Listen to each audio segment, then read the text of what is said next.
We thank you for the gift of this show, for the chance to share stories, voices, and passion with the world. Bless our team with focus, unity, and creativity as we step into this episode. May our words honor the hard work of the wrestlers, the history of the sport, and the fans who love it. Give us clarity to speak the truth, joy in the moments we share, and respect for every perspective we discuss. Protect our guests and our listeners. Let this show bring laughter, insight, and inspiration to all who hear it. And may the spirit of wrestling, discipline, resilience, and heart guide us always. Amen.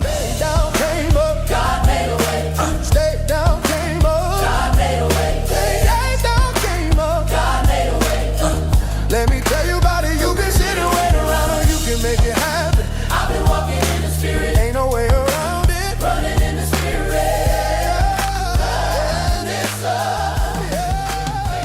Welcome to episode 2 of Square Conversations. I am your host, Creole King Kenny, joined by Gunners Games and our guest for the evening, FrostGuy95.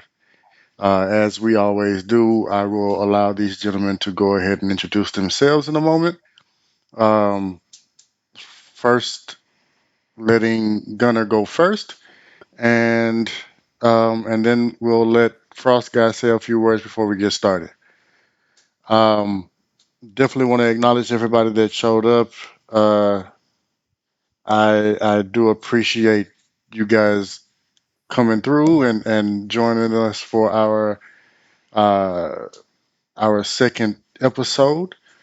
Gonna take it away. I am Gunners Games, and I know it's not obvious, but wrestling fan, die hard, and I'm just happy to be here. I appreciate you. Frost. What's good? FrostGuy95. Again, very happy to be here. Glad you reached out and wanted me to do this, so I definitely couldn't pass it up. I made time. Told Java, I was like, yeah, I'm taking a little bit of an early day today. But I see in the chat Sims.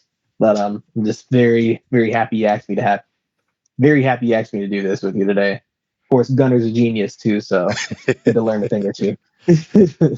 I appreciate it. It's.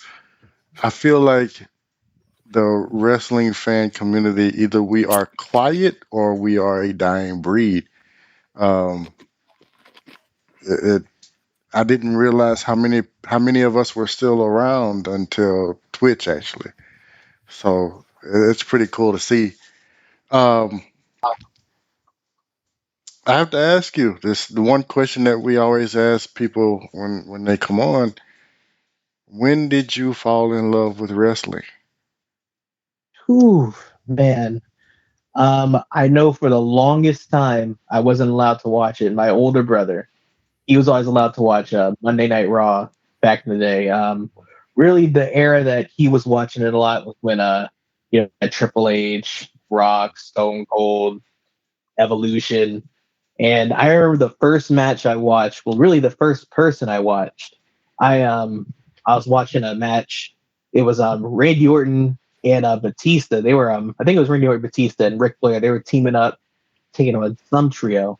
I can't remember. I just remember seeing Randy Orton. I was like, he looks pretty cool. I feel like he's gonna do something.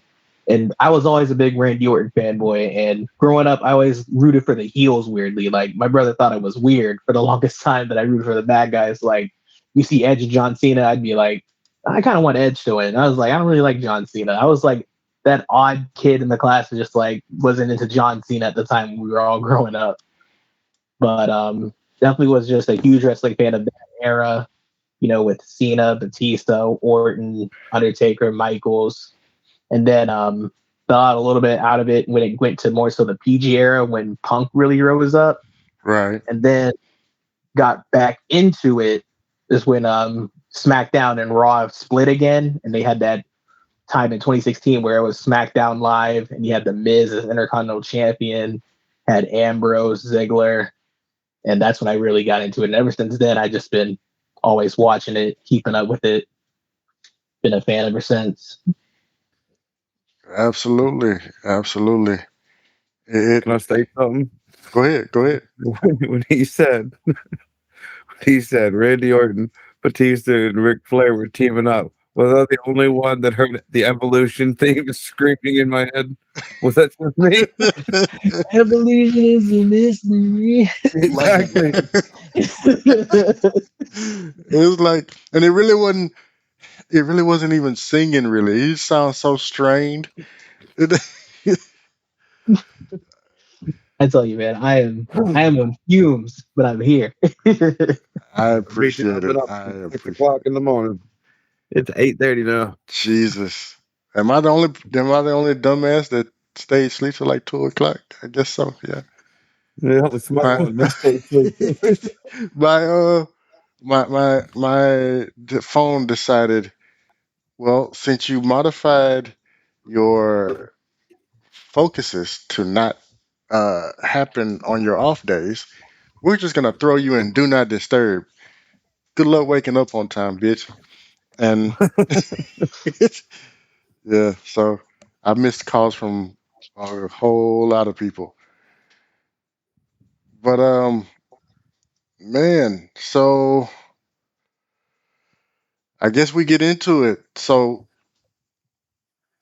I guess talk about the big thing in the room, and I guess the biggest storyline that has been accumulating all this time, Roman Reigns. Uh, it was it. So the crowd, I guess, thought it was boring because they were chanting boring, but it showed us a side of Roman that I've never really seen, like that Dusty Rhodes impersonation. Like, Well, spot on now. it's spot on. Yeah, absolutely spot on. But you don't see that um in his promos, and he hesitated. He he didn't seem completely comfortable bringing Dusty into the conversation. Um, it's just like little cues that I picked up on, and I feel so. I personally feel like, yeah, the crowd may have not been feeling it, but I was eating that shit up. I ain't gonna lie.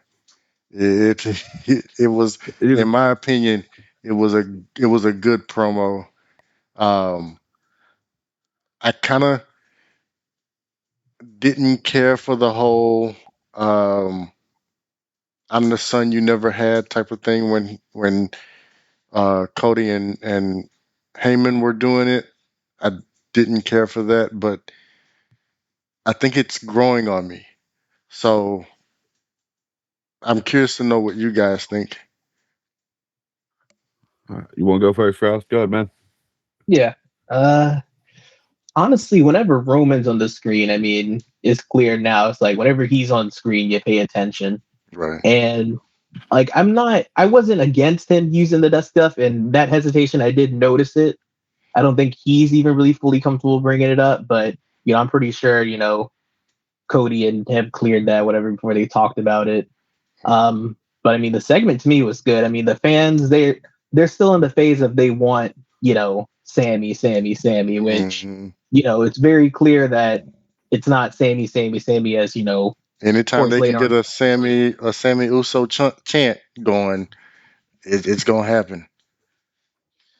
it's gonna happen. But I think if there's any people who can command the crowd to like get back onto the picture, I Hmm. mean, you got Paul Heyman in the ring there with their segments. You got Roman Reigns who owns, whenever he does his promos, he owns the crowd, has them eating out of the palm of his hands. Then you got Cody, where it's like, everybody loves Cody right now. Right. But I think it's a good thing. I think it's a good little build up to them ramping up a little bit more, which, of course, with the previous Raw and the SmackDown, it's like that burn starting to pick up a little bit. Hmm. And I think they did good with this segment to kind of get that whole thing going. I kind of like the angle they're going with, like the whole son you never had. Right. I think that's pretty solid, but I think I think they're doing a good job of kind of keeping it still vague of like, will Cody actually do it or will he not do it? At Well, least how we I see it. at this point we all know that like, or the general consensus is Cody's walking away with the belt. Is that am I right about that? Like, are we on this? Are we in agreement that like the Roman Empire is basically gonna fall pretty much at WrestleMania, or at least the decline will start? Um, I'd give it like a 90% sure. With like how things are now, I just could never know. I could see them going the route with like Roman extends the reign, but I feel like Cody's gonna win. I feel like all this build up in the return and everything, it'd be like, for what if he doesn't? yeah. About to unload. I expect nothing less. I expect uh, nothing less. well, first off, I mean, I know a lot of people are all about Cody Rhodes right now, Hmm. but a lot of these people who are all about Cody Rhodes didn't follow everything that he did and kind of ruined while he was in AEW. True. I still can't get over that. So yes, I'm still not 100% on this Cody Rhodes wagon, but when it came to the Roman Reigns thing, like genuinely with him talking, you could tell like he didn't want to take it as far as like he probably his character should have. Right. But I feel like there was a lot of respect there for Dusty, to the point where he just couldn't bring himself to go down that trash talking road like he normally does. Right. Like you said, there was hesitation when he was saying things, and Hmm. just there was, yeah. Yeah, that hesitation, like it was there. I don't even know if um I don't even know it like how I don't even know if anybody else picked up on it, but like it was definitely there. And he tried to he kind of tried to big brother Cody, kind of like John Cena did when him and when uh Roman and John were cutting their promos, and Roman had gotten stuck, and John was like, "Hey, you want to cut? You want to hang with the big boys? It's called a promo, son. You got to learn how to do it." And so, and so there was a moment in that promo where uh, Roman was like, "Hey, it sounds like you. That was excellent. Sounds like you have been rehearsing that all week." And it was kind of like a nice little callback uh, to that feud there, where obviously the tables have kind of turned, and Roman's the on top guy now. Another thing I wanted to add to that is when he said, like when Roman talks, you kind of have to pay attention. Hmm. I'm not gonna lie, I've been tuning that motherfucker out for 2 years. 2 years. The So motherfucker comes on and I'm just hearing elevator music. so you are the one that, if I'm understanding correctly, does not care for the work that Roman's doing right now. Oh no, I love the work he's doing. It's just I'm sick of it being repeated. If you haven't noticed his whole process of everything that's going on, Hmm. it's the same thing week after week after week. After about 12 weeks in of the bloodline cheating for him to win the belt, I kind of expect it every time. So I just kind of, when it comes down to the matches, like I'm not 100% invested. Like, oh my God, is he going to lose? I'm like, no, I call it before it happens every time. I Well, mean, to be honest, go ahead. but one other point I wanted to bring up though is like you mentioned how like those weeks on where the bloodline was going. You kind of go back to it until Sammy really got inserted into things. It was getting a little stale at a point. It's like it's kind of like that whole same old same thing after thing after thing. It's like it needed a little bit extra. It needed a boost. And then Sammy comes in. It's like that like outside presence that shakes up the norm. That worked. Mm-hmm. Because I mean, I'm with you there. It's like it was getting kind of redundant for a while. It's like, okay, Roman wins, gets help, holds the title, cool.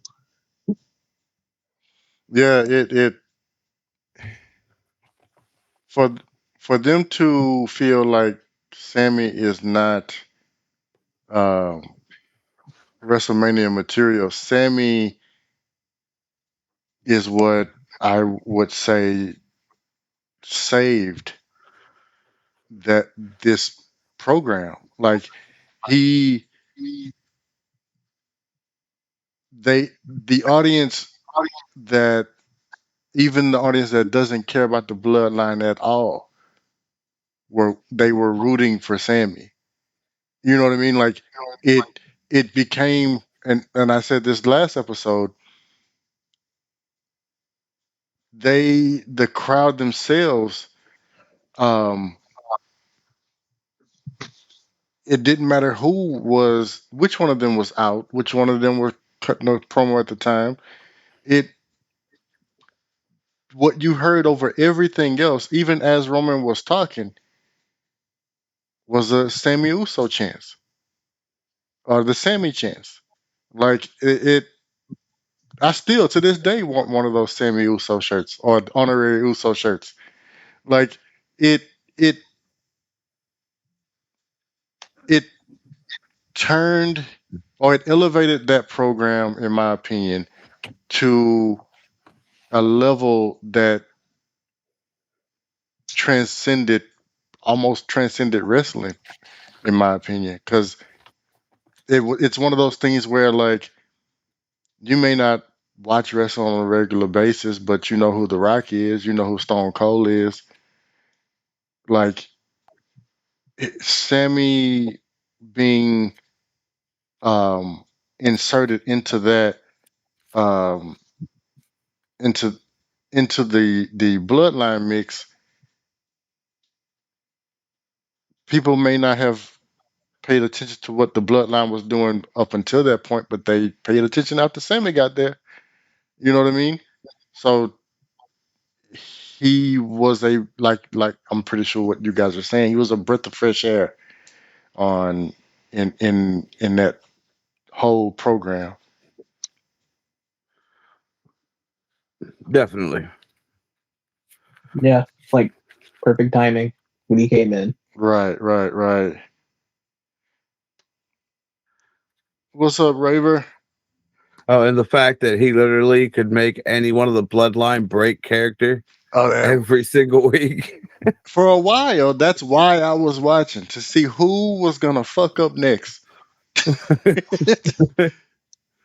And see, when he he when never he got Roman because Roman was allowed to laugh, so you couldn't tell whether or not he was breaking, but he broke Paul Heyman. He definitely broke Jey Uso all the time. he broke the whole group when he started the Uzi. Lucy or the what was it, the Yeet? I think that too. Yeah, You got that them with that too. that broke both of the Usos. You know who I haven't really seen break? Solo. I saw Solo. Solo. I saw Solo break when the Uzi thing started. When he was like, "You not feeling Uzi?" And like Solo's whole face was just you could see his face twitch, and he wanted to laugh so bad when they came back to him. He was like rubbing his nose, but you know damn well he was cheesing under his hand. I was like, yeah, no, he got him. Yeah, that Usi thing. Jesus Christ. Um, I guess we can pivot into Rhea and Charlotte. Um, what do you think? What do you think they're leaning with Rhea and Charlotte?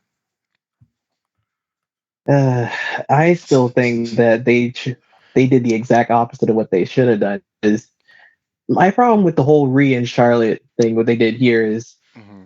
Dominic got so much time. It's like, where's Rhea? Right. Dominic got so much time on the segment. It's like, look, if you want the focus to be Rhea and Charlotte, it's just the thing that bugged me most is like Dominic is there. It's like, are they trying to make him like?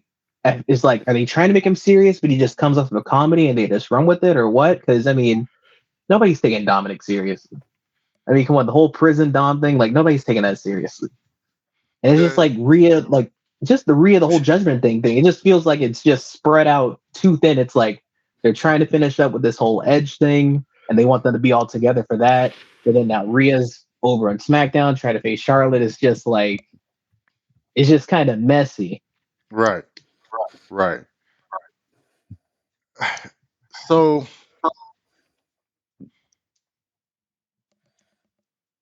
I feel like in order to do it the right way, they needed to separate, not necessarily separate, but apply some distance between Rhea and Dom. Um, Mm-hmm. I get the whole mommy thing, but we're so close to Mania now. Like, either shit or get off the pot. You know what I mean? Like,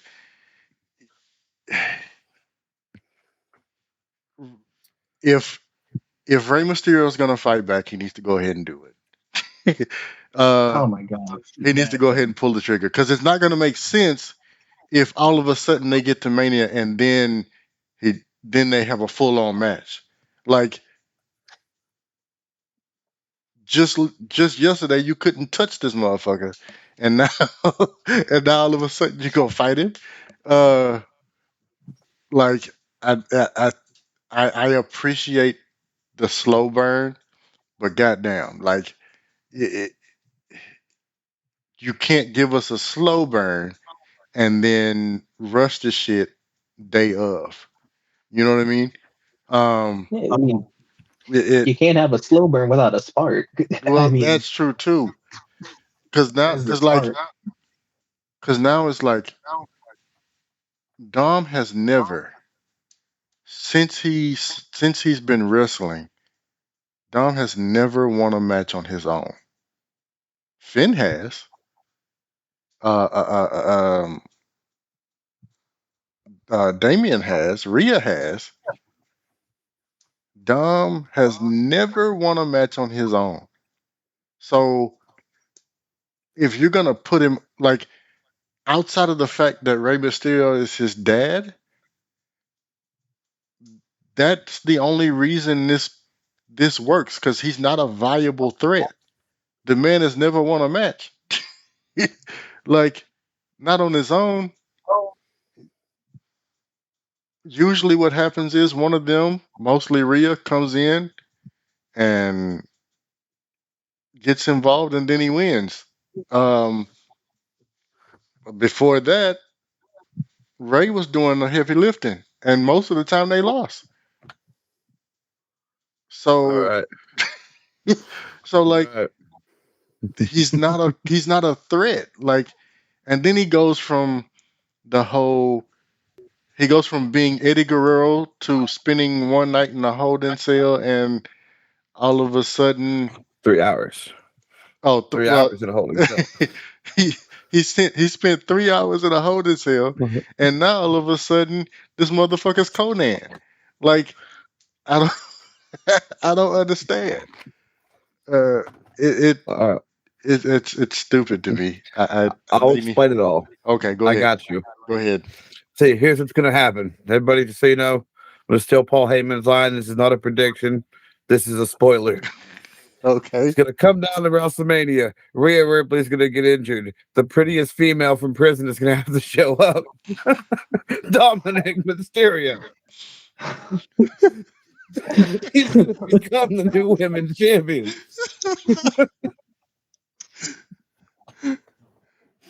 There you go, guys. Well, at least he Go would. WrestleMania. And even if that was to happen, I'll joke. Even if that was to happen, at least the motherfucker would win something. Cause goddamn, cause goddamn, win a match. That's all. Like outside of your dad being Rey Mysterio, why are you here, son? Like, how did you get the one contract that motherfuckers have been vying for damn near a lifetime? What makes you so special? Why is it why are you worth the money that they pay you?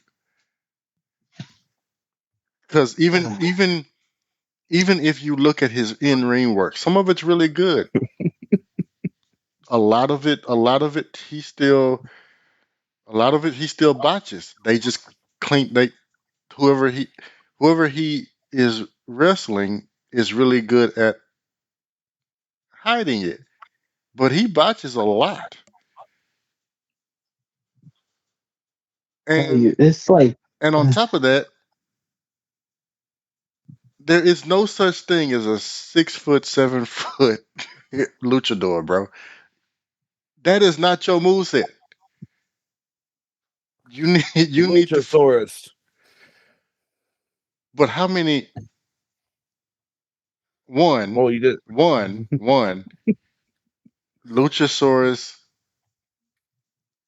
is a once in a lifetime talent, and even he can't move like he used to.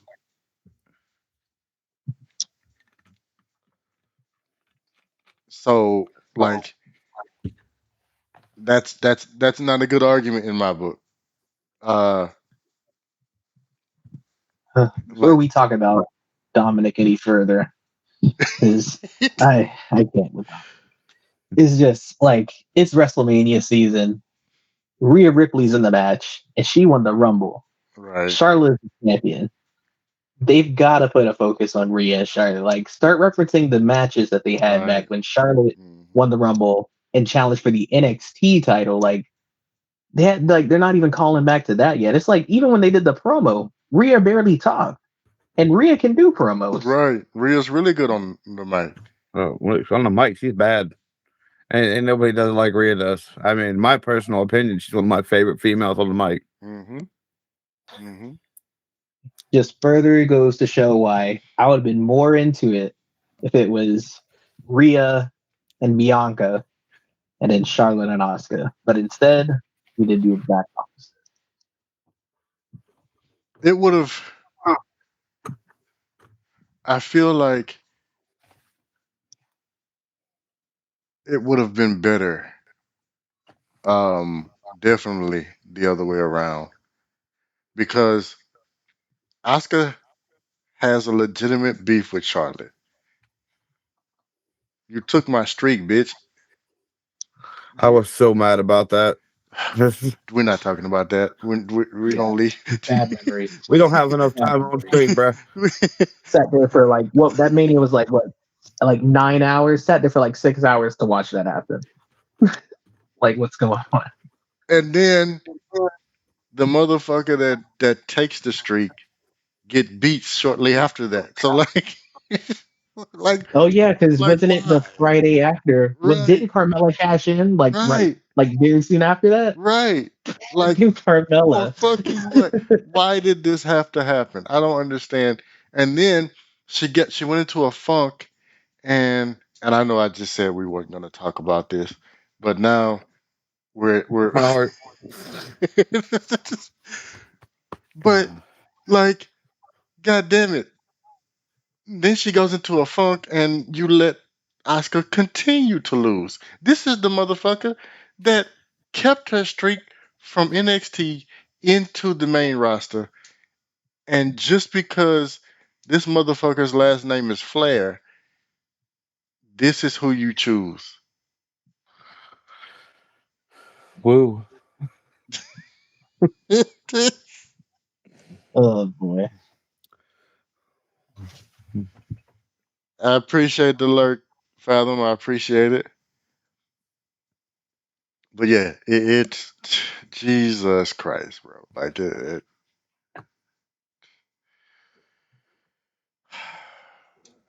Simmons said it best, bro. Damn. Because I need that. I put that on the list. I need a command for damn, because Jesus Christ, like But going back to Rhea and Charlotte,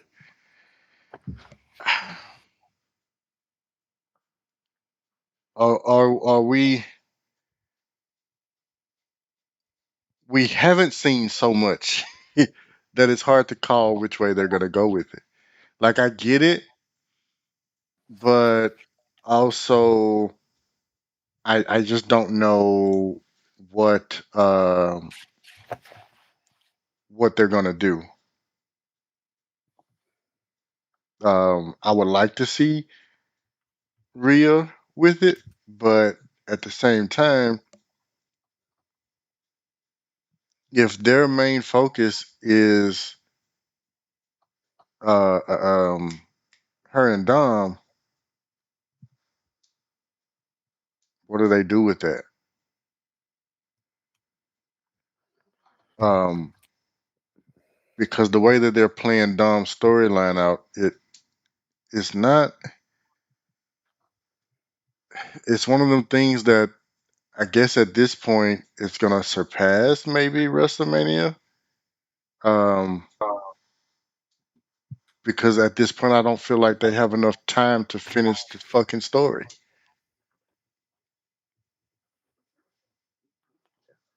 Yeah, I don't feel that that is the main focus of it. I think they just, I feel like what the mistake they did, the misstep, is that they put the spotlight on Dom when the spotlight should have been on Rhea. And they let Dom talk too much for Charlotte. I mean, for the whole Charlotte and Rhea interaction. So I don't think Dom's the main focus. I think it's just like, if we want Rhea to be serious and be this serious contender, Hmm. kind of push Dom to the side a bit. It's just the spotlight is on Dom too much right now. That's what I Right, really, really hated the segment on SmackDown. It's just too much Dom, not enough Rhea. And it's like it's Mania season. It's not like we got weeks and weeks to go. Like it's right, right around the corner. We need more Rhea Charlotte interaction. I feel definitely. like the Dom story is dead in the water. I mean, I feel like at this point, just cut bait, find a way to separate them. Because right now, like you said, the focus needs to be on Charlotte, and They're doing a like you said, disservice to that feud. Can you even call it a feud at this point? To be honest, like it it's it's a disservice. Um, I mean, Finn's got his hands full with Edge. I mean, of course, we'll get to that, but you know, he could be over there with Priest and Finn and let Rhea focus on Charlotte on Fridays. right. if They they were were just gonna cut dominating him, them. oh sorry, I responded to the chat, but good man. I'll let you finish.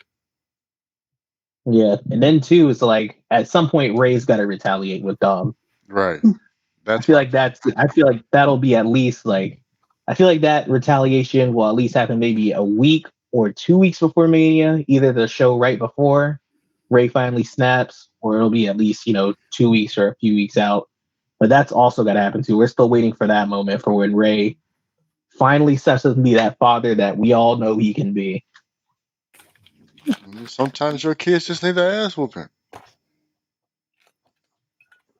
Yeah, that should have Yep. happened like weeks ago. Right. So I mean, But to but your question, man. Sorry, good. no, go ahead. To your question, I mean, I don't know the best way that they would cut him, but I mean, if they want to keep running his storyline, everybody that he's talked crap on and got in their face, once they no longer he no longer has you know Rhea and them backing him up. You could run a whole storyline off of people who want to get revenge off of him. Make him that martyr. Who was the wrestler who had a strike for every one of his losses in a row on his onesie? I can't remember his name. He had like tally marks. You know what I'm talking about? Um, you talking about Hmm. who had like the longest losing streak, or Yeah. wasn't that Yeah. Hawkins? Yeah, it might have been Hawkins. I can't remember. So unimportant in my mind. But yeah, he was just buried every match. But yeah, no, you can use him for that. If you're gonna make a storyline out of somebody who, unfortunately, I feel like they buried him too much to make a good guy out of him. They dove way too deep into the storyline for him to really come back from it. Right. Well, I don't He's know. too much of a goof. I don't know because um I've seen magic happen where someone that should be pretty much done has come back. I say um what they could do once the whole faction thing is over, um send him to NXT, let him play around in NXT for a while and then bring him back later. Um I think his I think he would benefit from it because NXT is like an academy, and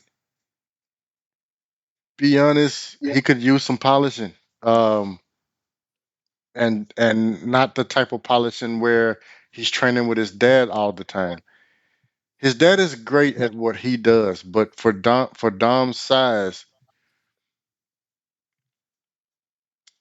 that style isn't made for Dom. Dom physically can't do what his dad does. So he needs to find his style, not a rip of Eddie Guerrero, not some fake ass, uh, uh, uh, uh, Right. not Ray, not some fake ass um, Conan ripoff. Like you, you want, you want a style of your own. You know what I mean? And I feel like he's too under his father to have that. And maybe sometime in NXT might help him. Yeah, I mean, he's been coddled the entire time since Right, he's been on the main roster. right. He's been attached to Ray at the hip, whether it's directly or indirectly, where he's not directly beside him, but Ray's been there every single step of the Every way. step of the way. Every step of the way. Um, the Sami Zayn of it all. We can actually knock out two birds with one stone with this. The Sami Zayn and the Usos. What I'm loving about the Uso story, right, is the fact that it's starting to feel. Part of it is starting to feel like its own separate piece. Like it's starting to feel like there's whatever's going on with Roman, and then there's the Usos and Sammy. You know what I mean? Like it it's like they're um they are getting some really good, like, because at first it was just whatever happens with the bloodline as a whole. And yes, this is part of the bloodline as a whole, but it feels like its own separate thing, or it's starting to become its own separate thing now. Truth be told, story of the bloodline, Loki is kind of Jey Uso's story. True, I feel like it is all about Jay. um Now, again, like I told y'all beforehand, I didn't um I didn't get a chance to consume as much as I normally would. So whatever happened with them on Raw, I'm oblivious to. But Raw was interesting. I will put it like that. but Raw was interesting. but when um but in um SmackDown was a a a definite feels like that's where it started to feel like it was its own separate thing outside of the bloodline as a whole. Um, I love the work that they're doing um, with the interactions between like the Usos and Roman. Um, it it's great to be honest, and like the whole you are your brother's keeper thing that they did on SmackDown, where you would think that Roman will be pissed off at um you'd think that Roman would be pissed off at Jay, right? Because Jay's the one doing the shady shit, but he's pissed off at Jimmy. Like his patience is running thin with Jimmy. Jimmy's the one getting in trouble because of what Jay is doing. Um, and just how the crowd is just eating up Sammy. That's chef's kiss, bro. Like it's great.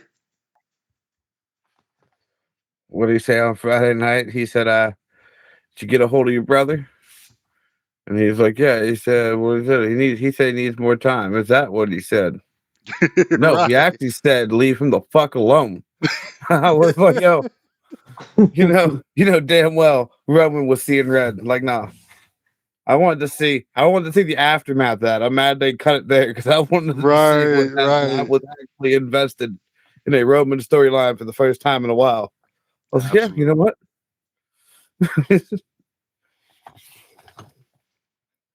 Yeah. Yeah, That shit was fire. SmackDown.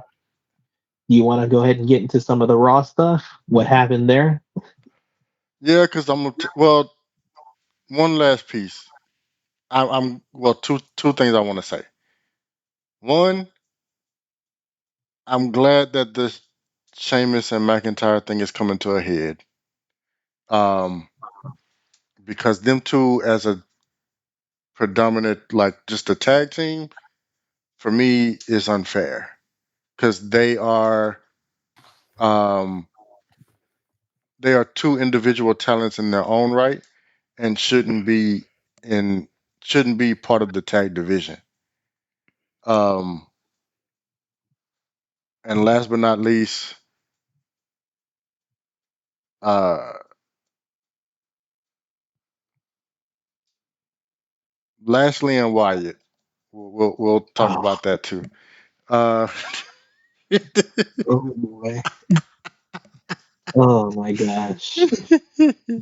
I mean, I'm just saying this is what so many people wanted. They were so ready. Bray Wyatt, please. I need Bray Wyatt back. Man, I miss Bray Wyatt so much. Like, what the heck have we been watching for like the past 3 months? Like, what is going on? Like, I just like so the whole segment with Lashley and Howdy is just like it just fell so flat for me. it It's did. like It did. it just fell so flat. It It's it like it was like it was missing that something. You know what I mean? Like that. It was missing. It's like you frying chicken and forget to season it or some shit. Like it was cool to see how they come in and whooping up on people, but then he takes a move, lights go out, and he's gone. Um, you didn't see Bray at all. Nor was there a explanation of why he wasn't there, um, or like anything dealing with Bray. Um, and throughout this whole um, throughout this whole thing, when did Howdy become a minion? Like Howdy is the motherfucker, if you believe the story, that would wait till you get out of the ring, walking backstage and fuck you up backstage where there are no cameras, where they, you know what I mean? Like so to just show up and start manhandling somebody and then turn around and end up eating a move from Lashley. I felt like it kind of made him look weak. They have never once stated that it's going to be Bray Wyatt versus Lashley. They've hinted towards it. But how do we know this isn't going to be Howdy coming out as Bo Dallas and this being Howdy versus Lashley? I mean, they got to bring him into it somehow. If you're True. telling me that the Mania match is going to be Uncle Howdy versus Bobby Lashley No, it could be a match before Mania. You never before know. Mania, like on a okay, if they do that before a SmackDown before Mania, okay, like okay, this SmackDown main event, Lashley and Howdy come head to head clashing, like okay, all right, so yeah, this match happens, sets up the in angle for Wyatt, puts some heat towards Mania, but it's just. I'm a diehard Wyatt fan. Like, yeah, I'm getting a little sick of it being too slow of a burn. I want to see like this come to a head and actually see him wrestling weekly. I want to see, That's what I want. I just want to but see Wyatt more.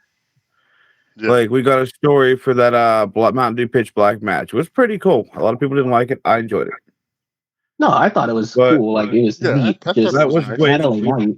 it was way too much build up for just one match. Like if they're gonna keep putting him back in the dark after every match, that part bothers me. But I mean, I want to see more of what Bray has in mind because the guy is great at what he does. The guy can tell a story. I mean, look how long in the making that Fiend was. That was what 10 years of cryptic messages that all literally led back or led up to the Fiend. Hmm. I don't want to wait 10 years to see where this is going to go. Right. Right. It I don't know, bro. It needs something. Well, it needs Wyatt. We need more Wyatt on the screen for this to work. It's like he's like kind of like what Gunner was alluding to. It's like we need to see Wyatt more weekly. It's like Hmm. that's what this needs. It's like it'll just be Lashley just talking and then so saying, "Where you at, Bray? Where you at, Bray?" It's like we need more confrontation, more like Wyatt. Like if he is going to be there, talk to the screen or something. Right. Do Right. that. That I was bothered about. That they literally used an old video and just slapped Bobby Lashley in it and did the Muscle Man dance over again. Like Yeah, that was trash. you could That have came up with something. If that you was were going to redo the trash. Muscle Man dance, at least redo the video. Don't just take the same video and repost it. That's like that guy on Facebook who only releases one video every 5 years. It's the same video being reposted. Just something new, bro. Yeah, I always say that because I have an uncle like that and it drives me nuts.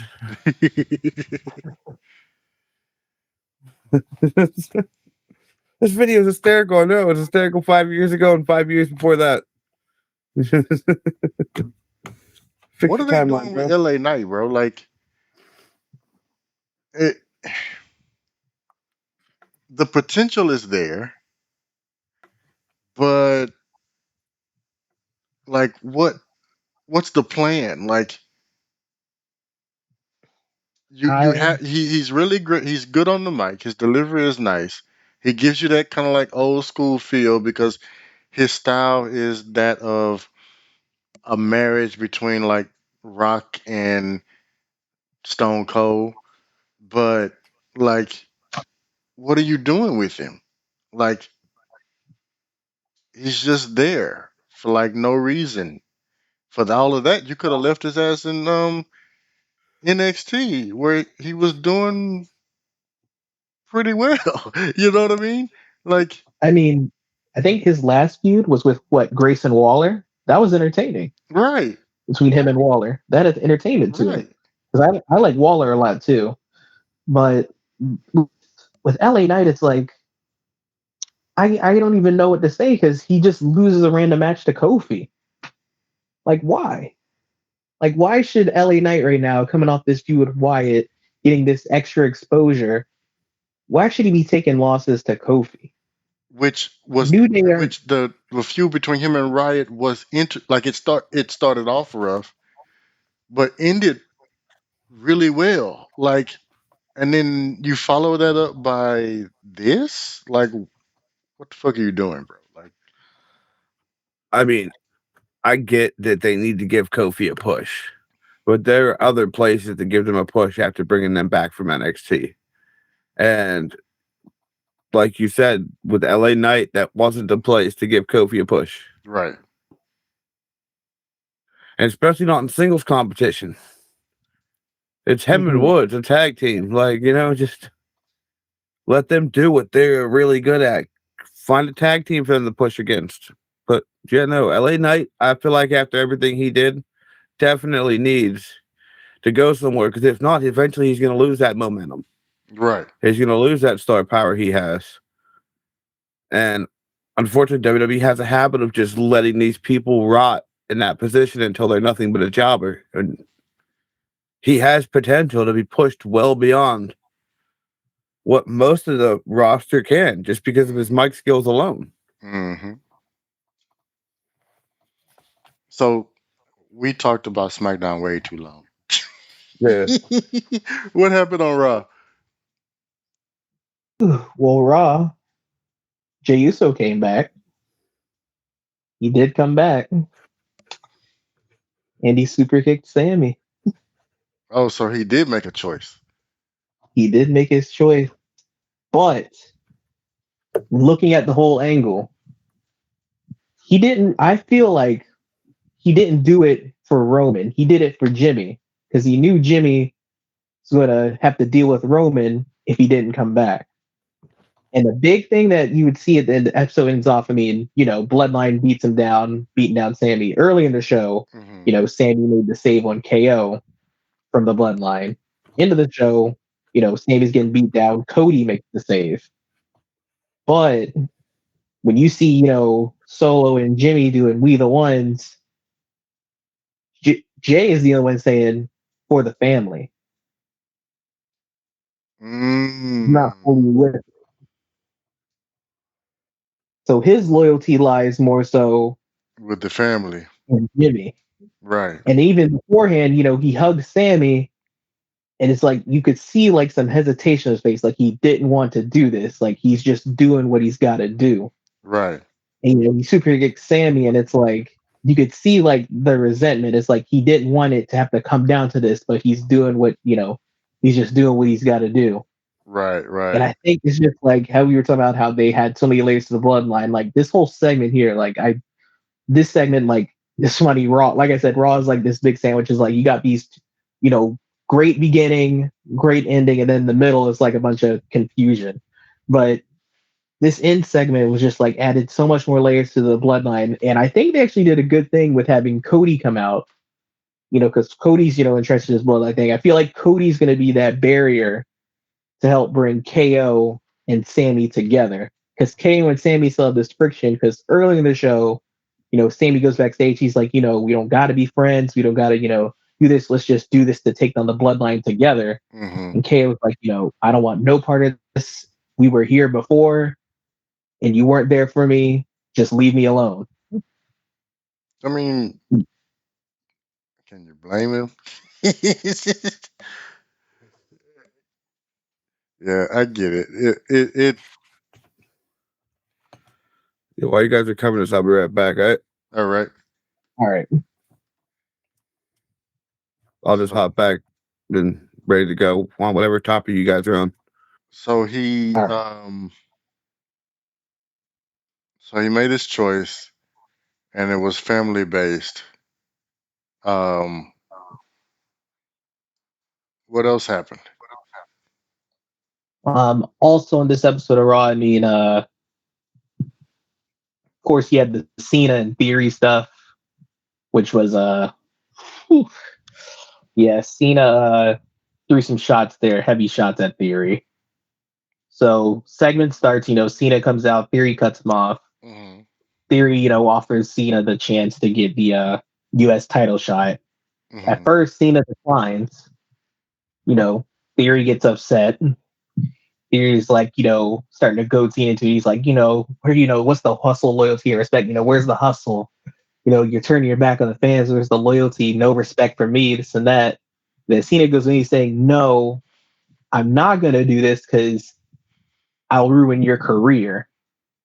And then Cena just proceeds to bury Theory. He even used just a burner line of like, they don't have to pipe in crowd noises to make people seem like they care about it.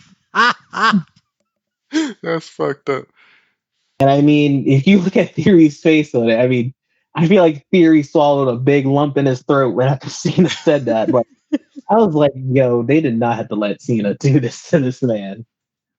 And then Cena's basically saying, like, you win, you have to face the crowd after Mania, the Raw crowd after Mania, the roughest crowd to deal with. If you lose, you lost to John Cena at Mania when you called him out.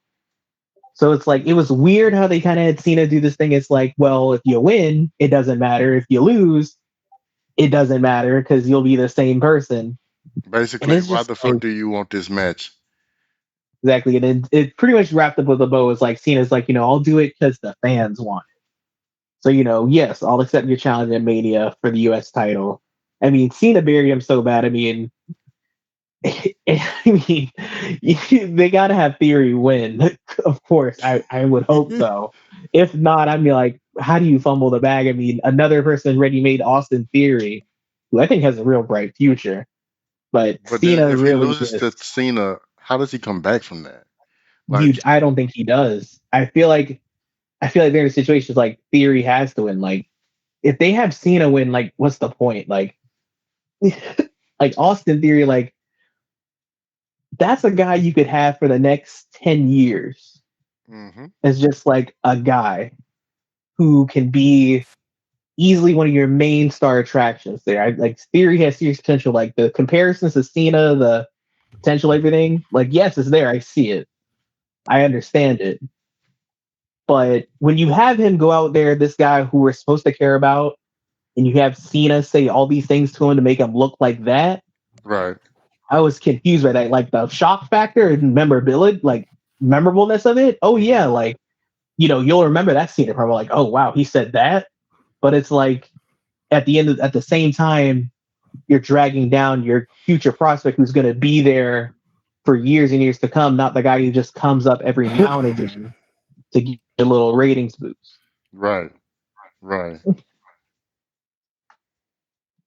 And so I also think that if this,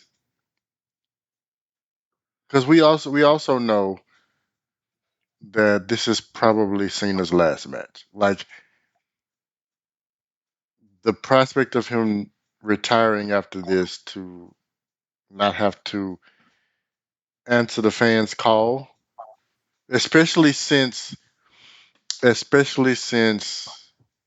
Vince, it seems to be very high on the let's sell this shit bandwagon right now.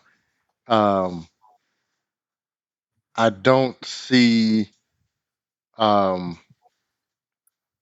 I don't see this being something where, like, if they have Cena go over on Austin Theory, that don't even make good business sense.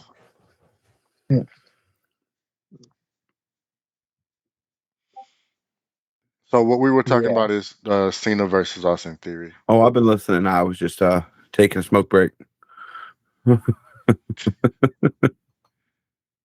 But yeah, I mean, I don't like, I don't think there's any chance that they would have Cena go over Theory. That would just that would be short sighted and would defeat the whole purpose of all what they've been doing with Austin Theory, making him like trying to make him this US champion. Like what's the phrase he keeps using over the forever champion? Well, wasn't too long ago that would be the reality. Because that is a Vince move. That is a Vince move. Uh, speaking of Vince moves, uh, Brock versus Omos. No. I don't know. Omos kind of showed some talent last time he wrestled during the No, main no, no. event. Omos was great until he took that one move from Bobby Lashley and it was over. One move. Lashley was getting his ass kicked the entire match. One move. I was just shocked to see Omos actually moving around because we don't see him move around. That motherfucker is a pillar in the sand. He is not going anywhere. In that match, he was running, and I was just looking like, dude, Red Bull does give you wings because that motherfucker is. He The was fact that we scooting. are impressed with him just moving just shows that he's not doing a match with Lashley. He's doing a match with Brock Lesnar. Brock's big and can move, so it's not going to go too far, but he might surprise us. I hope so. I mean, hey, I mean, if that match can work and happen, then maybe I can win the lottery. We'll see what happens. But I just, Playing. as soon as I heard it, I was just like, so we're going with Omos and Brock Lesnar. Okay. Well, he was That's supposed to go definitely up against. He was supposed to go up against Bray Wyatt, but Oh, God. he turned it down. I'm glad I'm glad he did because that doesn't work for Brock. That doesn't work for Bray. I just don't see that. that doesn't work for Yeah. any of the parties involved. No. That's just a bad idea all the way around. Um, yeah, that just doesn't work. That'd be stupid. In my opinion. I Um, mean, with Brock retiring, just a push, but you got to find the right person to give that push to. well, that's true, but Omos is I not. mean, Omos is definitely not Brock. No, it was rumored they were trying to get Brock to face Bray. They said Gunther, Now, almost. I mean, now him giving a nod to Brock giving a nod to Gunther would have made I would more have loved sense. that. That would have made more sense. Like I still think that should be probably Brock's retirement match since they fucked over Keith Lee, but we're not gonna talk about that. no, we're gonna talk about something else with Keith Lee in a minute. Too. Oh, another thing on Raw that I forgot because there was a lot. Logan Paul knocked out Seth Rollins. Logan Paul knocked out Seth Rollins. Yep, punched him and knocked him out. The one lucky punch in their segment. Miz was the mediator in their segment, which how it was set up, I feel like Miz is gonna get involved to get Logan Paul the win. I feel like Logan Paul's actually gonna beat Seth Rollins. No, Logan Paul's definitely going over. And I feel like the Miz is gonna be involved in that finish in some way. Because how they kind of position it is like Miz and Logan are kind of like on good terms, buddy buddy again. But yeah, he punched Rollins and knocked him out. And Rollins and like he threw the mic onto Rollins. I'm impressed with Rollins. You get a mic thrown onto you. Mike's not like a light object. No, it's not. Rollins is And standing there like just the like way he was unconscious. Like you can tell they're heavy by the way they sound when they hit the ground. Like he dropped it on Rollins. Rollins didn't budge.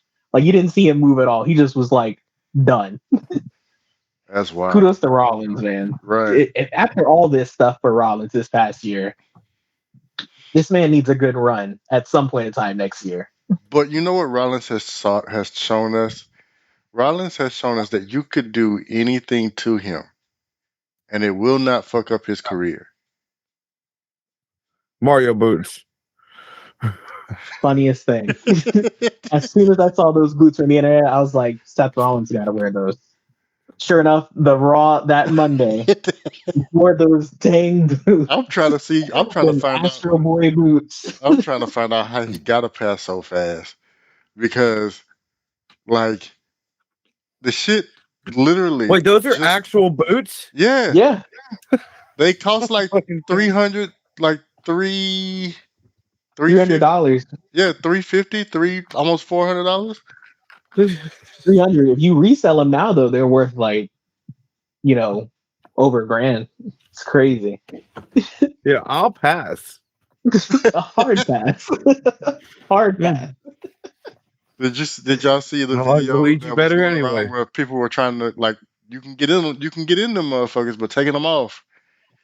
So they suggest you get a half size bigger or a full size bigger because you try to take that boot off, that junk stuck to your leg. I thought that was just like some gimmick boots that he made and brought. I didn't realize it was No, actually a no, no, it's an actual boot. fucking who made them Mischief boot. shits? Uh, Mischief. Mischief. That's the brand. Yeah, that's a legit fashion boot, bro. Like that. Yeah, the like fucking celebrities are fashion. wearing them. I don't want to live on this planet anymore. No, you guys can keep that shit. Colonize Mars, guys. Who's with me? There's a few small things I just realized too with Raw. I'm sorry, I keep forgetting. It's set up to be a 6-woman tag match now. It's Damage Control versus Lita, Becky, and Trish. So that's set up now. I think they're pivoting away from Ronda and Shayna challenging for the tag titles. I believe Ronda's hurt at the moment. I believe she's hurt. Maximum Male Models is still trying to recruit Otis. Why are they still Baron around? Corbin. Baron Corbin has taken L's. Chad Gable beat him, so I think they're going back to Corbin on this losing streak again. Sad Corbin. I would love to see bum ass Corbin again, Just for the chant alone.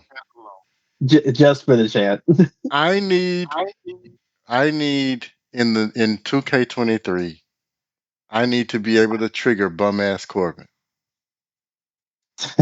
Like for real. Like I need to be able to trigger bum ass Corbin in 2K. They just need a good alternate for him where he just has that white shirt with a mustard stain showing his balding.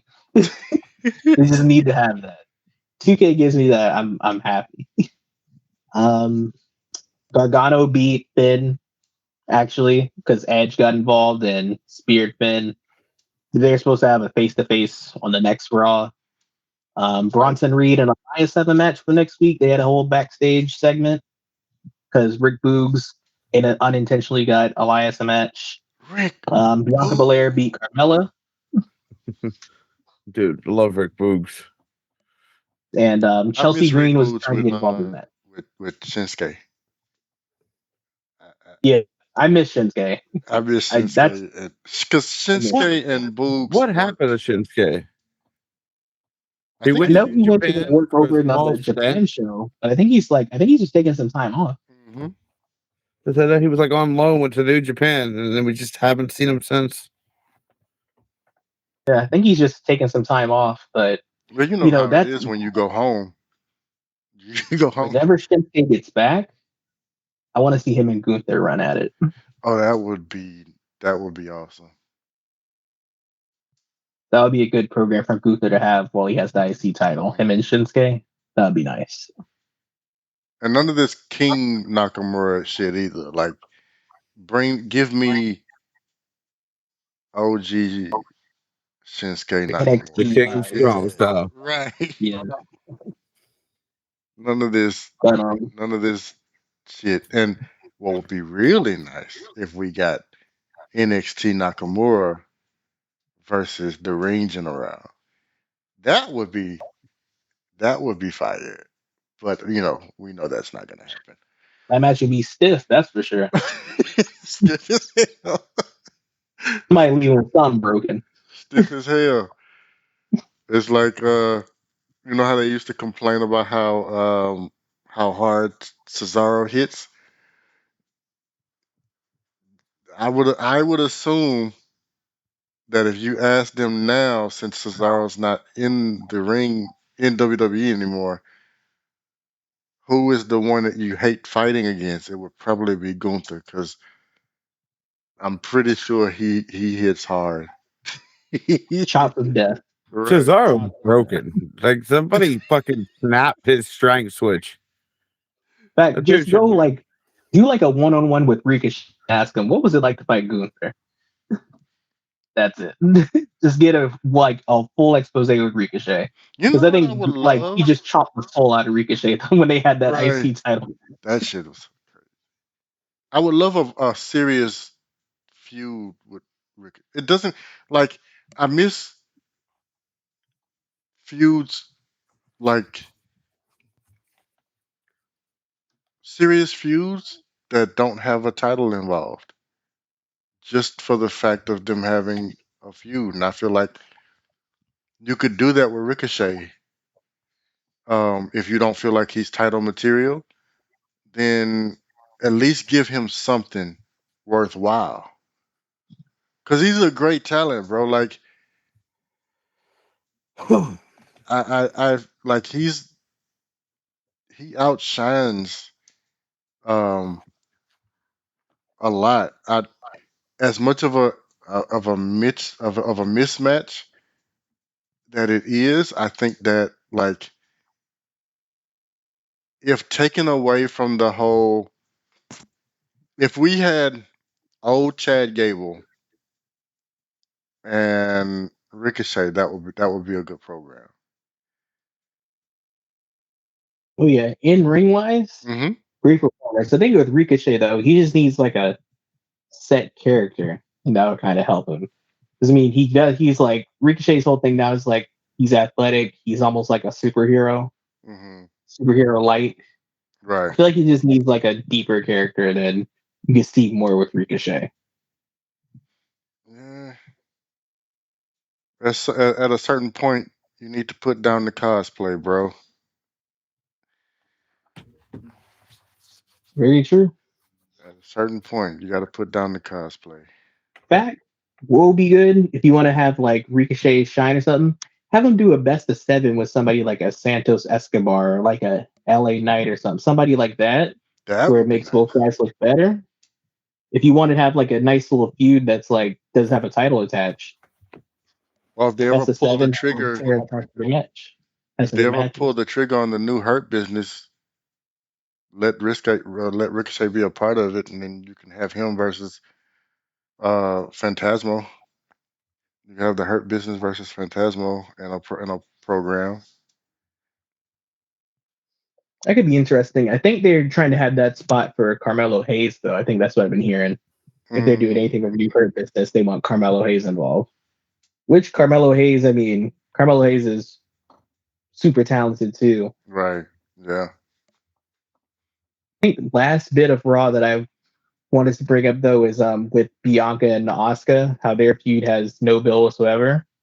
So on this Raw, Bianca's having a match against Carmella. For some reason, the past couple weeks, Carmella's been like in the focal point or right there in the picture of the title Hmm. picture. It almost looks like they're gonna find a way to have Carmella just shoehorned into it to make it a triple threat. I feel like that might be their little escape because it's like, oh, we don't want Asuka to lose yet with her new character, but we don't really want Bianca to lose. So it's like we get Carmella in there to take a fall. Then we can either go with Asuka winning or Bianca winning. But so they have this match, right? Carmella's getting a lot of offense on Bianca Belair. Your Raw Women's Champion, Bianca Belair. Carmella is Dominant getting a Bianca Belair.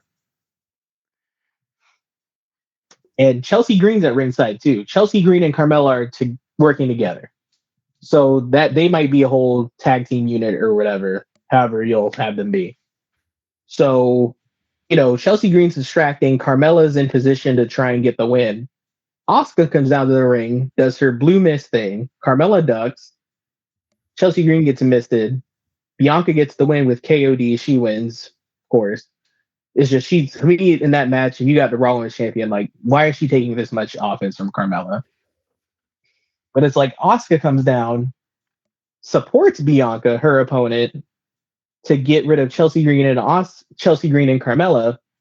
And then next week, Chelsea Green now is going to have a match with Bianca, which is just going to be that whole, oh, so now that Chelsea Green and Bianca had a match, now we're going to have a tag match with Asuka and Bianca working together. How will they coexist versus Chelsea Green and Carmella? It's just, this feud has no heat whatsoever. There's no spark. It's like both women's titles feuds just feel dead right now.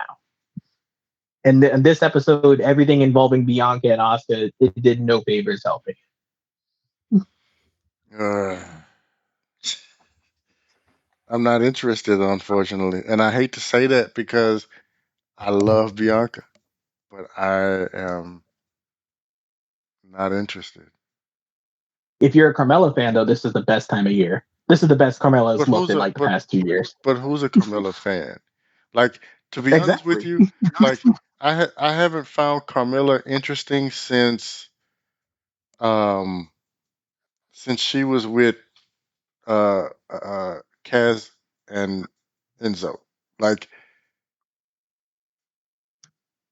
that You was didn't her. like the Mella is money, the Mellabration, Mella in the bank. Didn't No, like any of that. no, Nope. no. Winning Money in the Bank You not know, once but twice. you know, You fucking, found your Mela fan. you know. Uh, I think Elsa said it the best on social media. Fuck it all, fuck it all. Um, and on that note, since we have reached the point of talking about Miller as a positive subject, what happened in AEW? Just justice real quick. We're gonna start off with a bit of dynamite because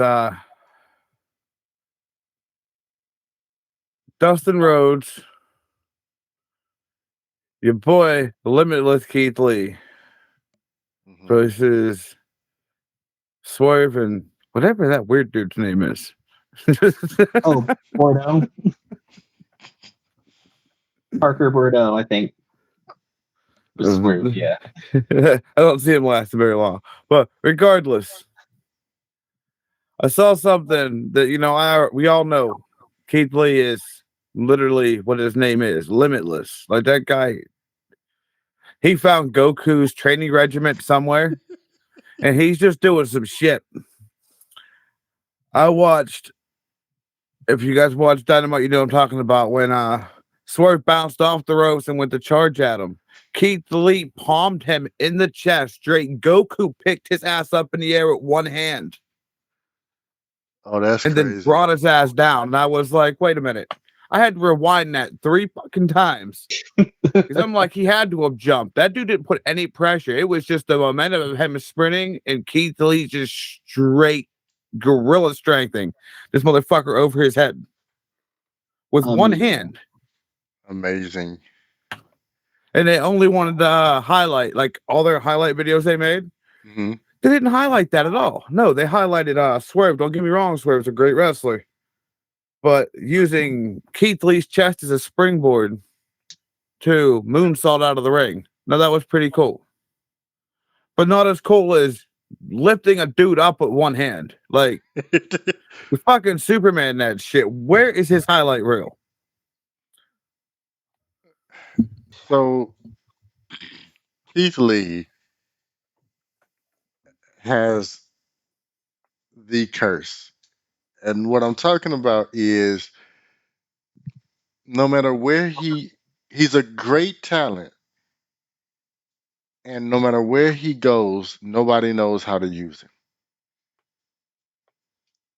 And that's just it's unfortunate, it's fucked up, but that's what's happening. Nobody seems to know what to do with him. Like you have a big guy that moves like He was on the top ropes and everything. Like right, right. One place got it right. Black and Gold NXT. Yeah, yeah. And I'm pretty But then sure that if he found his way back during the Triple H era, that it'd be great. But no more Bearcat, please. I tell you, man, it makes me so sad that when he was in WWE, I was like, there's no way they can mess it up. He's big. He's what Vince wants. He's big. He can move. He can do stuff. He's just there's so much hope. I don't want to get myself depressed thinking about it. But and then they talk about being overweight, but then you have people like Otis. yeah. Like So clearly that can't be the issue. Oh, because Otis came down the ring with a ham. It's fine for him to be fat, okay? And don't get me wrong, that's not a slight at Otis. I love Otis. Like Otis is when Otis was in his tag team, Otis was a fucking star. Like it like he could take bullshit characters and you would find that shit entertaining. But the, I don't know what the real issue was between WWE and Keith Lee, but it could not have been what they blamed it on.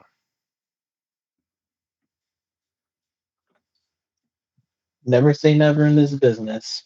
We'll see what happens. But while he's in AEW, I think it would be a crime if Keith Lee is not involved in the. I mean, it'll probably end up being the TNT title picture, but it would be a crime if he's not involved in the world title picture with how good he is once he finishes up this stuff with Swerve. I mean, I'm just thinking of like you put Keith Lee against like Wardlow. We've seen him. I think we've seen him mix it up with Hobbs one on one before. But But put him up with somebody I like need a Wardlow? proper feud between I him and was mad Hobbs. that him and Hobbs never came to a head. Yeah, that's what I'm talking about. I need a proper feud between him and Hobbs. I need a Because they were proper just feud they were between involved in the him and tag Wardlow. stuff, and that was like offhand. Like, come on, Tony, you got all these toys. I need you to start playing with them. Like, Don't take him out the box, bro. right, right. How But much time do we have so I know how deep I can go into this pay-per-view? we have about 30 minutes, maybe. All right. So I'll try to make it quick because I know there's a lot that went into that pay-per-view. But I'll tell you what. Let's do I this then. Let's do this. We'll just oh, let it's all you. good, man. We'll let you rumble, and then when you want feedback, you just say, "What are your thoughts?" All right. Well, trust me. Well, I'm gonna shorten what I had planned Okay. because trust me, it was a lot. The more I'm thinking about it in my head, I probably got an hour's worth of. Okay. But we're gonna shorten it to just a few matches, some of the better ones. Hmm. Uh, your guys' opinion on them kind of stealing the buried alive match between Christian Cage and Jungle Boy. I, I know I thought Kenny it was didn't. done well. I thought I it know was done well, but I'm just not into Jungle Boy like that. I like Jungle Boy. We all know that. I'm very biased when it comes to Jungle Boy, but I still wasn't impressed with the match. I feel like I Jungle Boy just, has a lot of potential. I feel like Jungle Boy is that he feels like that hometown kid that you just want to win, kind of like how he felt um in the early days of Daniel Bryan. Like um you want to see him do well, but every time you see him fight, you're reminded like he's not ready yet, and it breaks your heart to admit it, but it is what it is.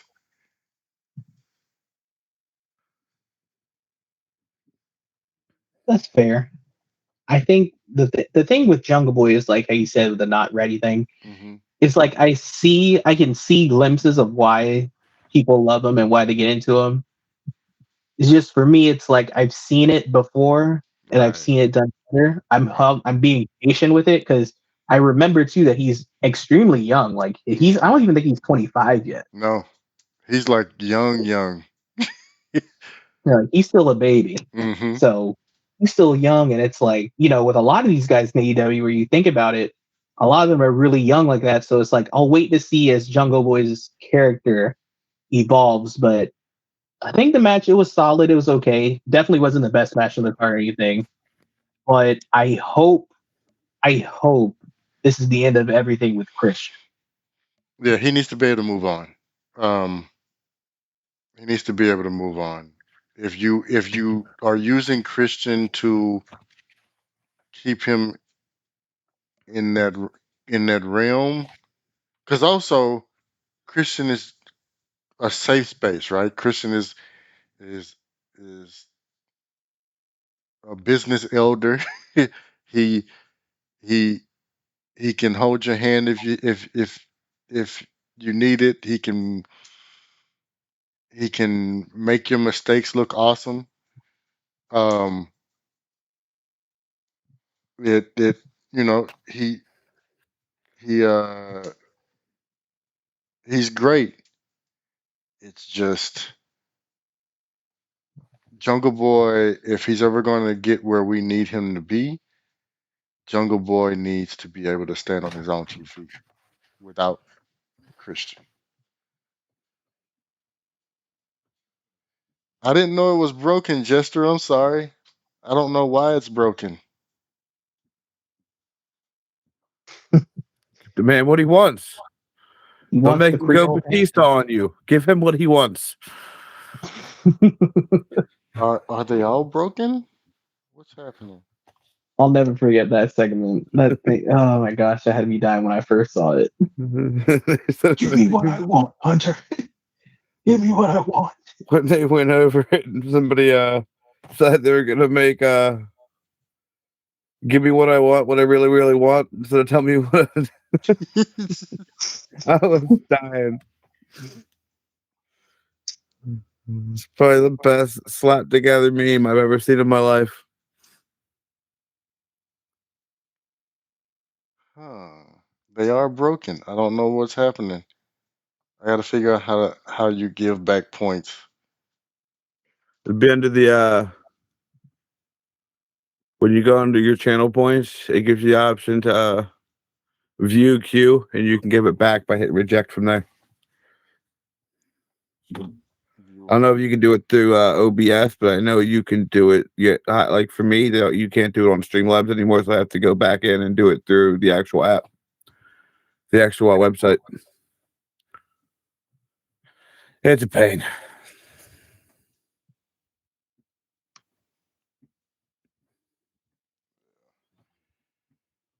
All right, go ahead, finish. Because I don't want to wait. I don't want to use up all your time trying Yeah, to figure you're out my fine. shit. Well, next we're gonna get on talking about the Jericho match, Hmm. and I know a lot of people are sick of Jericho. A lot of people want him to retire, but that guy can still out wrestle 90% of that locker room. I don't give a shit what anybody says. Watching him, what is he like? What 50 something now? High 50s. Still doing line salts. Lion salts off the turnbuckle, drop kicking people off of springboards. Like he just and him versus Ricky Starks. Ricky Starks is talented. Not putting anything Mhm. past Ricky Starks. They better hold on to Ricky Starks Yeah. They're gonna need to. no If matter somebody snatches what. him up, they're in trouble. But when Ricky Seriously. Starks went for that spear, and Jericho somehow perfectly timed uh his God, what the hell is his spinning back elbow called again? Judas effect. The Judas effect. When he timed that Judas effect and hit him, I thought he botched it because the way Ricky Starks acted like he went down, I thought he was done. I'm Hmm. like, well, his age caught up to him. That motherfucker can sell getting hit. Because I legit thought he was injured. I'm waiting for the refs to come down and check on him. So that's But what is your wild. guys' opinion on Jericho? Where do you stand? If it ain't broke, don't fix it, bro. Like Jericho is a draw. One for one. Two, you can stick him anywhere and he can still go. He can still keep up without you having to slow the match down so he can keep up. It's the exact opposite of the problem that WWE has when they bring um, the old guys back. Like the motherfucker moves like I said it last episode. The motherfucker moves like uh, um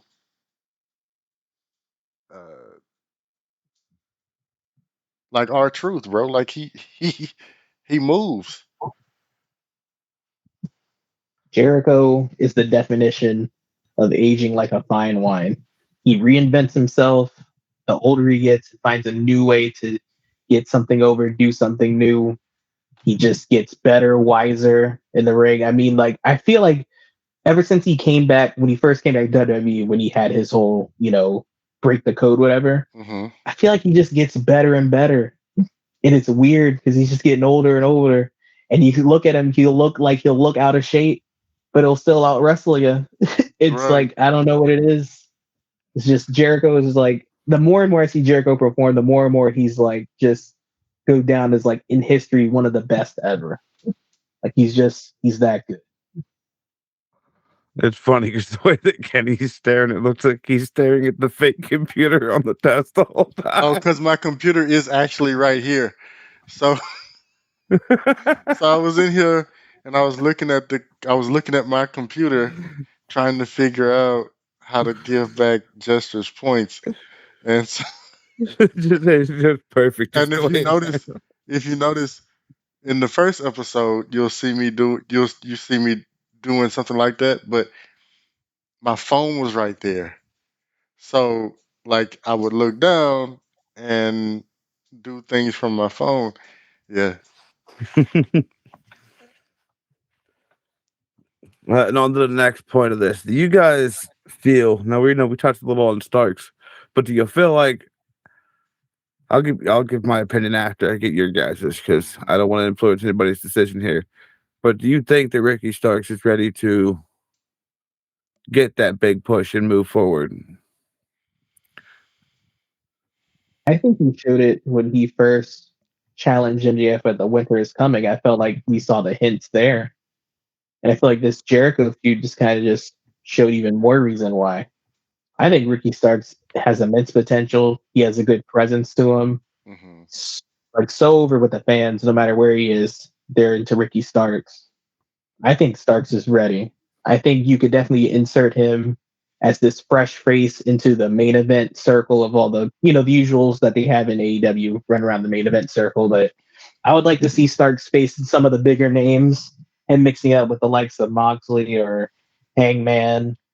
Kenny, I would love to see Starks get the opportunities to mix it up with these guys and just show that he can stand on his own.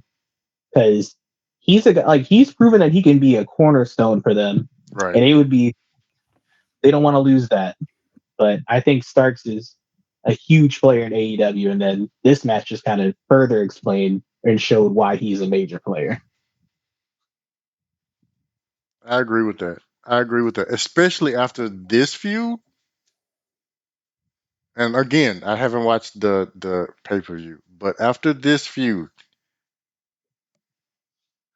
Starks is ready, and they kind of need him, bro. they like they they need something, and I feel like he's he could be that. You know what I mean? Um, because MJF being a MJF being the loose cannon, it was fun for a while because it was interesting and it was like the most interesting thing that they had going because of the CM Punk of it all. But that time's gone. Like it, it's stale now. You know, him coming out before the TV, before the show airs on TV, and telling us to shut the fuck up and calling us pussies and shit. It, it don't it don't hit the same. Like it just we need something else. Dare I say it? We need Sparks. We need Starks. Both. What's up, Twitchy? I did see you come in. I appreciate you, brother. Uh, thank you for tuning in, my dog. No, my opinion is yes, I feel like he has the potential to get pushed up there. But I also feel like they need to give him a little more of a personality, like something to make him stand out so he's not like every other wrestler when it comes to him on the mic. I feel like it's a bit bland. If they'd like let him work on a character, a gimmick, or something, I feel like he'd have the total package. The guy can wrestle.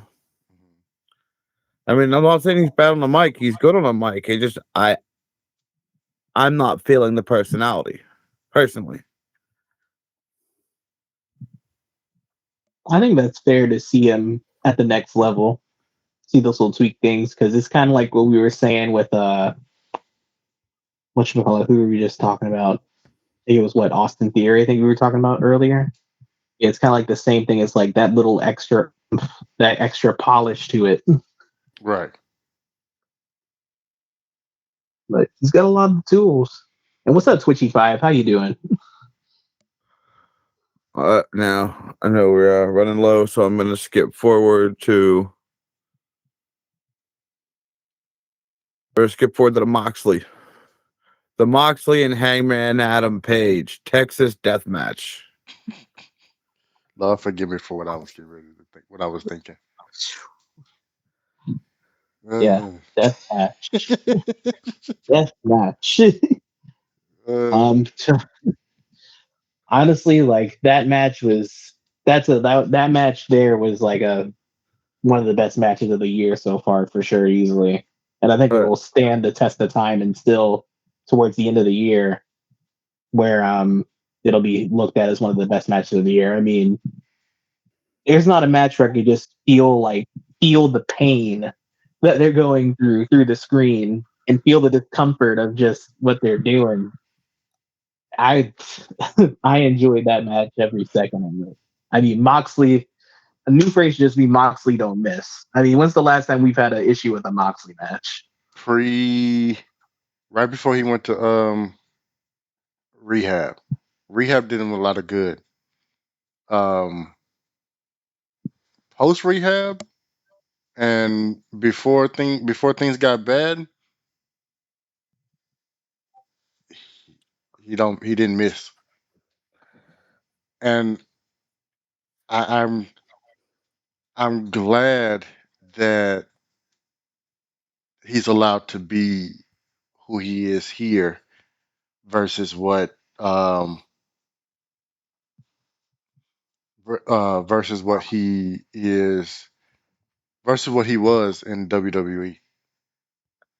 Um, because it didn't translate, and I think it didn't translate because he because of the PG thing, maybe because they were so afraid of letting him go too far left that or how unpredictable his character can be, but like he thrives here. He thrives in this space, and I love it. I love it. The crowd loves it. The crowd eats it up. This motherfucker comes outside. This motherfucker comes into the ring before, and they're going crazy before he even get to the ring. And all he does is walk through like all he does is basically the same shit he was doing with the Shield, walking through the goddamn crowd, and they eat it up every single time. no, with this match. Now, see, with AEW, I haven't really figured it all out yet. So the longest time there, I was like, okay, well, obviously with the stuff they're doing, they're using fake barbed wire, like most people do.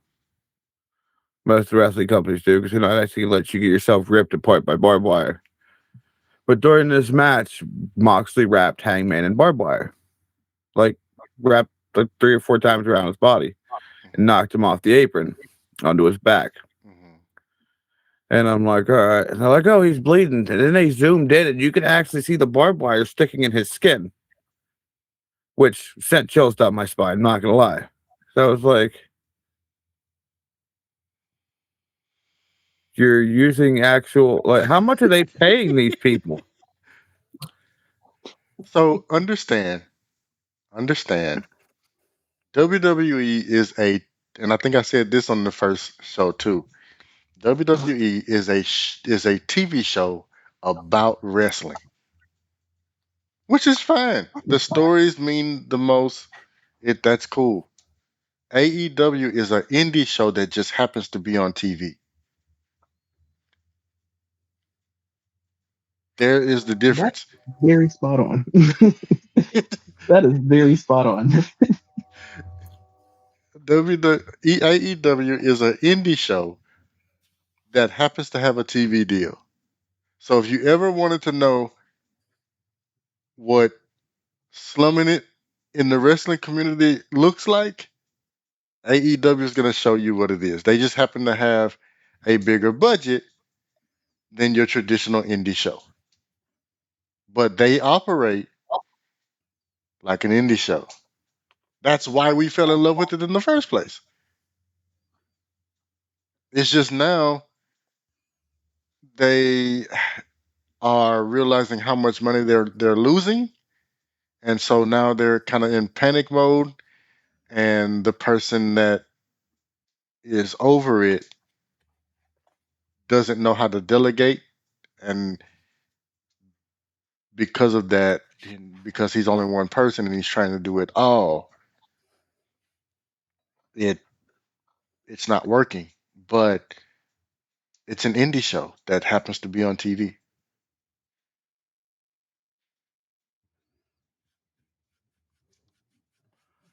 Any thoughts, Stony?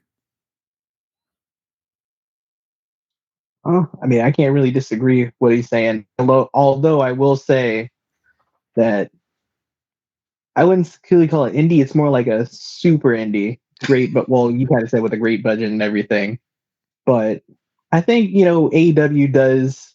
People will say whether they have staying power or not. I think they've definitely shown they'll have staying power. I think it'll show too that I think eventually they'll get that extra TV time they need with the massive roster they have. I mean, the ROH stuff starting is good for them, but I think with that extra exposure, with it isn't just 1 hour of Rampage, like almost similar to what WWE does, where they have at least 4 or 5 hours of weekly content a week. See, I don't.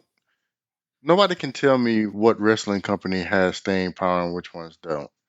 And the reason why I say that is because Impact still has a TV deal.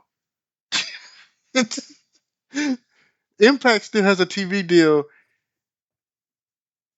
even through some of the shit that that they have done. If Impact can do it and they struggle for money,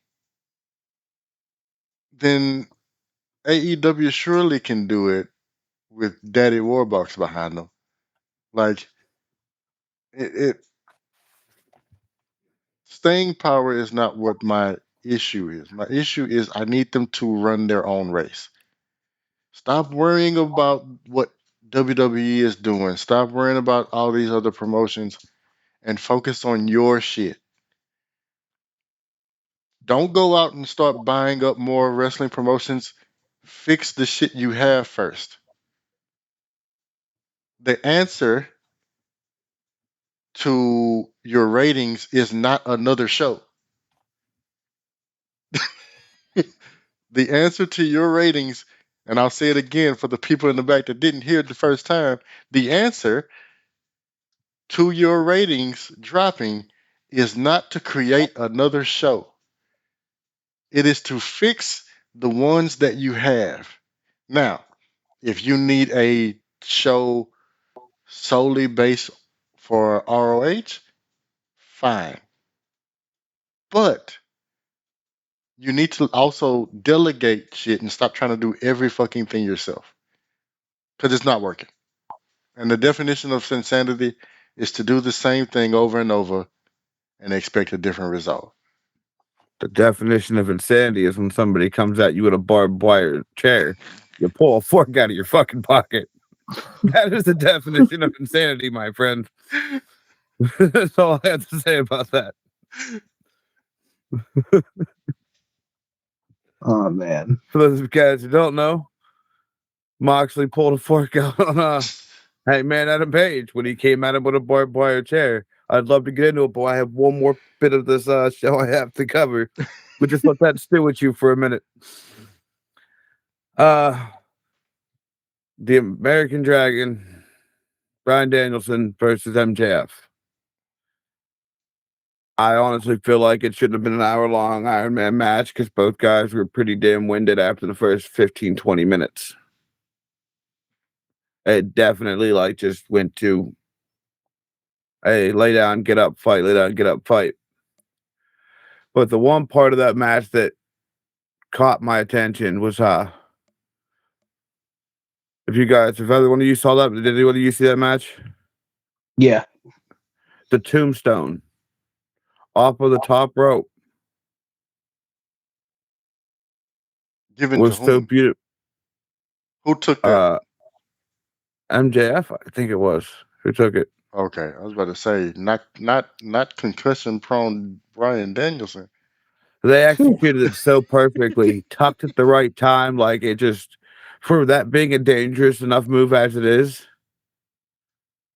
was executed amazingly. Especially when you think about how much bigger MJF is than Daniel Brian Danielson. Like it's like Hornswoggle trying to tombstone the Undertaker. Like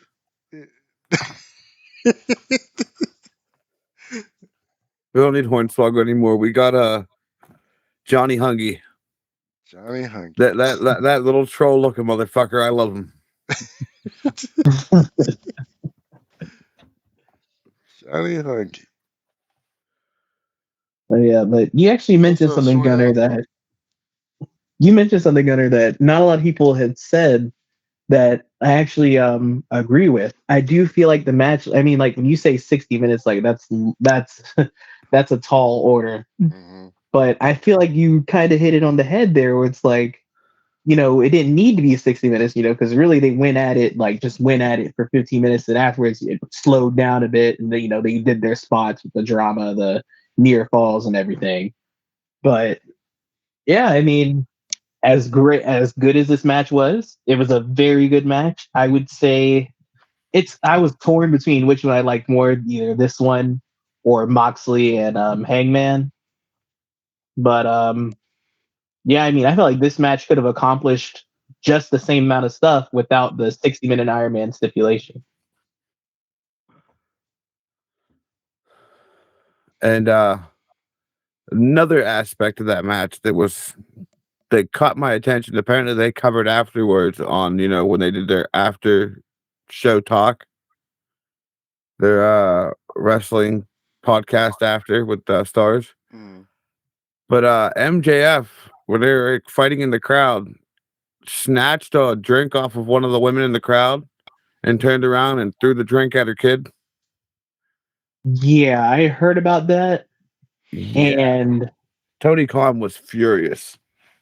yeah, you can't do stuff like that when you're supposed to be like, when they think AEW, the world champion, you can't be doing stuff like that. And I feel like MJF pushes the envelope so much for like what's acceptable and what's not.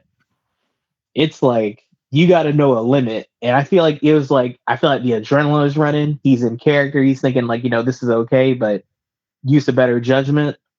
But yeah, like that, you can't do that. I think Like that that. There, I was like, all right, buddy, it's I a little think bit that much. he's pushed the boundary so much that he doesn't know where the boundary is anymore. Like Unfortunately. I really feel like it's one of those things where he doesn't mean any harm. It's part of the character, and he doesn't know anymore where the it's kind of like what you will see in the movies where the cop has been undercover too long. It's it it feels like that. Um, but yeah, MJF is the heel. Like, and he lives that inside the ring and outside the ring. And when confronted about it by one of the people in the crowd who asked him, like, what was that about? And Tony's like, it wasn't supposed to happen. We talked about it in full before we came out here that's not something that we can do. We checked on the kid. The kid will be coming to another show soon. And, all that. And MJF's like, the kid just looked thirsty. I'm like, what? Like, I get you got to play the villain, but dude, don't add fuel to the fire. Right. Just then turned around and ate a jar of pickles. And that was Yeah. his answer. Jesus I will say for the character he's playing and the little manners and stuff he was doing, MJF, he is a douche. He is a douche, but you know, I mean, if you're Tony Khan though, like, what do you do with this? I mean, Like, what can you do at that point? You can't get rid of your biggest draw. You're already struggling as it is. yeah, Plus, you already threatened to fire him. Well, you already came to blows with him once, and you came to him and asked him to come back. So now he has that chip on his shoulder too. what is it? The bidding war 2024. There you go. There you go. But half the shit that he gets away with in AEW, that shit's not gonna fly in WWE. Oh yeah. It's just not. Now he'd have been on his out on his ass within the first. But I guarantee I wouldn't even give him a full month before Triple H should have been like, no, go. Mm-mm. Yeah, that shit wouldn't fly, and because they already had one CM Punk, they're not gonna want another one because that's how they're gonna look at it. You know what I mean? Um, Even though we know that that's not the case, that's how they're gonna look at it.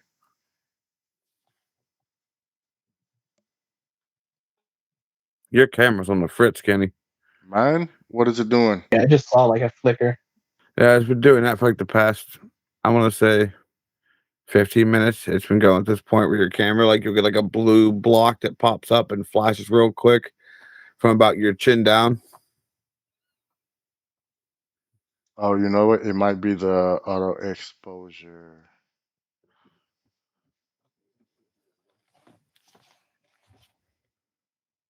Yeah, that's probably what it is. I'm playing with some new software uh that I just downloaded minutes before stream. Hey, man, it's how you test it, all right? You won't know until you On the throw it job into the training, war zone. motherfucker. No pay. Yeah, But yeah, man, that's about it for AEW for me. I wrapped everything up with a nice bow. I covered the important points that and just in everybody needs time to know. too. 159. So with that being said, Frosty, you got anybody on your list that you would like to show love to? You want to raid? Um, shoot, let me actually pull up my list real quick. Let me see. And while you're doing that,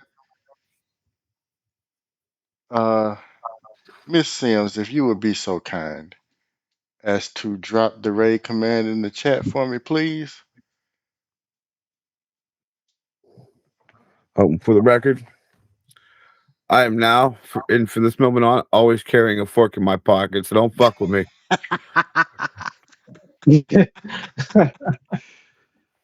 Like, I hate to be the buzzkill, and shoot, most people on right now are usually looks like one of them's about to wrap up, so you can actually choose someone.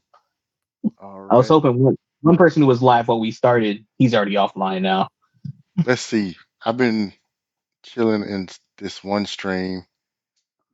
He's been on for a while. Uh, but I kind of want to do it anyway. So we're gonna do it anyway. Uh, let's go on and let's go holler at Blue.